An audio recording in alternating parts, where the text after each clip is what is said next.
World এক্সপোতে দর্শকদের মুগ্ধ করার পর এবার জাপানের বাজারে চলে এসেছে হিউম্যান ওয়াশিং মেশিন। শুক্রবার মেশিনটির নির্মাতা জাপানি কোম্পানি সায়েন্সের একজন নারী মুখপাত্র এই তথ্য জানা গেছে ব্যবহারকারীরা একটি পডে শুয়ে ঢাকনা বন্ধ করলে তারা কাপড়ের মতো পরিষ্কার হয়ে যাবেন।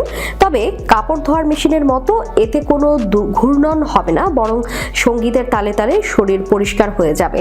Human washer of the future নামের এই যন্ত্রের প্রোটোটাইপ গত অক্টোবরে ওয়াসাকায় শেষ হওয়া 6 মাস ব্যাপী এক্সপোতে প্রদর্শিত হয়।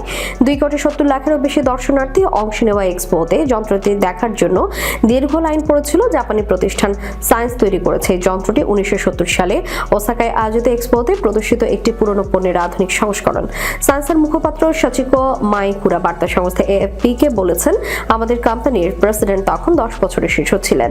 সেই প্রদর্শনী থেকে তিনি অনুপ্রাণিত হয়েছিলেন। তিনি আরও বলেন, এই মেশিন শুধু শরীর নয়, মনকে পরিষ্কার করে দেবে, একই সাথে ব্যবহারকারীর হৃদস্পন্দন ও অন্যান্য গুরুত্বপূর্ণ শারীরিক লক্ষণও পর্যবেক্ষণ করে। ওসাকার একটি হোটেলে প্রথম মেশিনটি কিনে নিয়েছে এবং অতিথিদের জন্য সেবা চালু করার প্রস্তুতি নিচ্ছে। তিনি বলেন, জাপানের বড় ভোক্তা ইলেকট্রনিক্স খুচরা বিক্রেতা ট্রেন ইয়ামাদা ডেনকিও এই যন্ত্রটির ক্রেতাদের মধ্যে রয়েছে, যারা মনে করছে এই মেশিন তাদের শোরুমে মানুষ টানতে সহায়তা করবে। মাইকুরা আরও বলেন, মেশিনটির মূল আকর্ষণ হলো এটি বিরলতম। আমরা প্রায় 50টি মেশিন বানানোর পরিকল্পনা করছি। স্থানীয় গণমাধ্যম প্রতিবেদন অনুযায়ী আধুনিক এক যন্ত্রটির বিক্রয় মূল্য 6 কোটি ইয়েন নির্ধারণ করেছে কোম্পানিটি।